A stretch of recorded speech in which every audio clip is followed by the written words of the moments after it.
Hi guys, it's me Rosa Padilla and welcome back to my channel. So for today's video, I will be upcycle or refashion my mom's old clothes. I'm gonna make a sexy dress which I will call a drape front backless dress. So if you were interested on how I made it, just please keep on watching.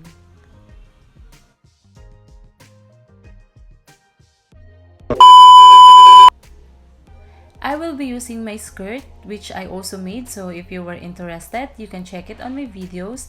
And now I will use it as a pattern and cut it straight for about 30 inches length. This is for the front of the dress.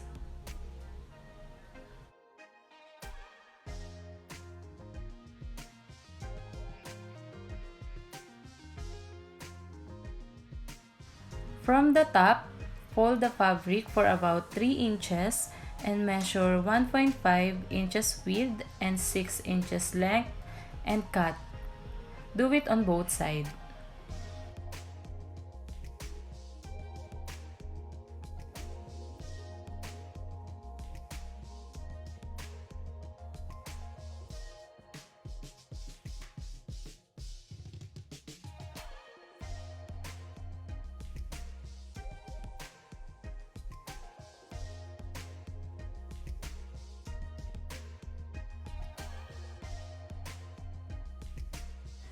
I will use again the skirt for the back of the dress.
And that's it guys. Thank you for watching. I hope you learned and liked this video. And if you did, please give me a thumbs up and don't forget to subscribe to my channel.